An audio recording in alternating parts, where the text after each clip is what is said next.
Everyone, कैसे हैं आप सब। एक बार पुनः शिव कोचिंग क्लासेस पर स्वागत है। क्लास 12 केमिस्ट्री एनसीईआरटी में चैप्टर नंबर 3 का टेस्ट देना है आप लोगों को बच्चों, क्योंकि खुद का टेस्ट सबसे बेस्ट मैं हमेशा मान के चलता हूं। और आप लोगों को करना क्या है, जैसे मैंने चैप्टर नंबर 3 करा दिया, आप लोग क्रम से बढ़िया पहले प्लेलिस्ट में वीडियो देखिए, है ना, पूरा पढ़ाई करिए। इसके बाद इन प्रश्नों को आप लोगों को लिखना है और खुद से 3 घंटे के लिए बैठ जाना है और फिर स्वयं से टेस्ट देना है, फिर देखना है कि हमसे कितना बन रहा है, क्योंकि खुद का भैया टेस्ट ना सबसे बेस्ट होता है, ध्यान रखिएगा। तो आप लोग हमेशा चैप्टर के बाद मैं कहता हूं कि आप लोग क्वेश्चन को लिखो और क्वेश्चन को लिखने के बाद आप अटेंड करो कि भाई हमसे कितना बन पा रहा है, फिर आप अपने कॉपी से मिलाओ। देखो भाई, कभी भी कोई चीज पढ़ने का तरीका यही है कि जब आपने पढ़ा और पढ़ा तो मन में थोड़ा सा उसको सोचते रहो, विचार करते रहो, कुछ देर तक वो पता चलेगा कि आपसे भूल गया, फिर उसको थोड़ा रिवीजन करो, फिर विचार करो।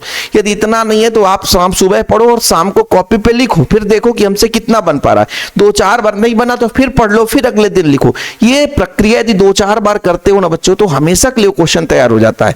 जितने बार उसको लिख कर पढ़ोगे ना, उतना अच्छे से तरीके से तैयार होगा। इसलिए मैं क्वेश्चन देता हूं कि क्वेश्चन यदि मैंने दे दिया, आप लोग एक पेज में क्वेश्चन लिखो। क्वेश्चन देने के बाद आप उसको बढ़िया एक कॉपी में बैठकर बिना देखे लिखना है। टेस्ट का मतलब बिना चीटिंग किए, और खुद से टेस्ट देने के बाद आपको पता चलेगा कि हमसे कितना बन रहा है। अब लोग ऐसा नहीं कि क्वेश्चन हमने देख लिया, हाँ हमने तो पढ़ा, ये बन रहा है, ऐसा नहीं बाबू, ऐसा नहीं। आप लोग गलती कर रहे हो। आप लोगों को क्या करना है कि उसको लिखना है और फिर चेक करना है कि कितना बन रहा है। चलिए क्वेश्चन शुरू करते हैं। आप लोग एक एक प्रश्न तैयार करेंगे बच्चों, जो हम इंपॉर्टेंट कहेंगे उसे तो बिल्कुल तैयार कर ही लेंगे आप लोग। पहला आप लोग प्रश्न देखिएगा, रासायनिक अभिक्रिया के दर को समझाइए। ये 2 नंबर में क्वेश्चन कभी कभी पूछा जाता है। इसके इकाई से क्वेश्चन तो हमेशा बना जाता है ना।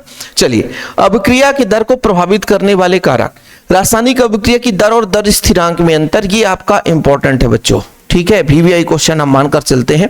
देखो एनसीईआरटी में ऐसा टॉपिक नहीं दिया है, लेकिन दर स्थिरांक अभिक्रिया की दर है ना, तो अंतर तो पूछा जा सकता है, बिल्कुल हाँ।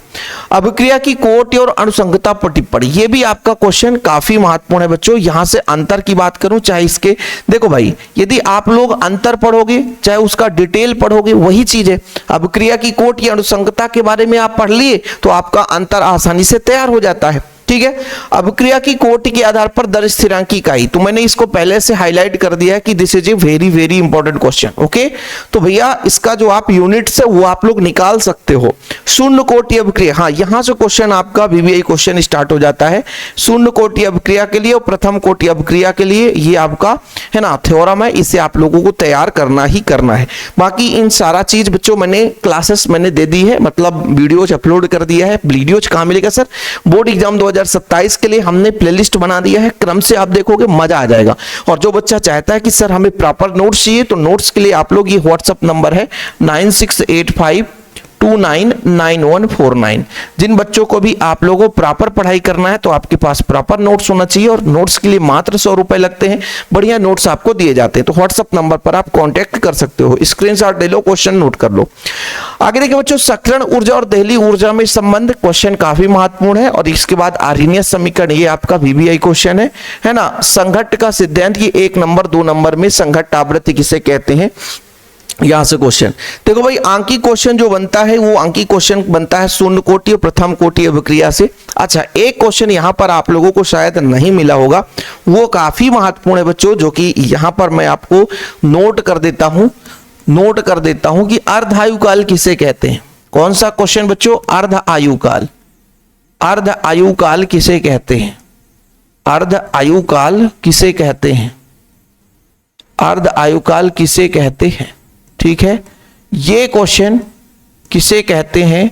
आपका प्रथम कोटि के लिए हो सकता है ना, शून्य कोटि के लिए हो सकता है ये अर्धायुकाल। तो ये आपका बच्चों 2 अर्धायुकाल हम थ्योरम करते हैं, मुश्किल से 14 मिनट का लेक्चर है ये आप लोगों का अर्धायुकाल का। शून्य कोटि और प्रथम कोटि का अर्धायुकाल, शून्य कोटि और प्रथम कोटि का अर्धायुकाल ज्ञात करना है। तो ये बच्चों आप लोगों को क्वेश्चन मैंने प्रोवाइड कर दिया है। बाकी जो इंपॉर्टेंट फैक्ट है, तथ्य है, सारा चीज मैं क्रम से ला रहा हूं, बस आप लोगों की प्यार और सपोर्ट की कमी है।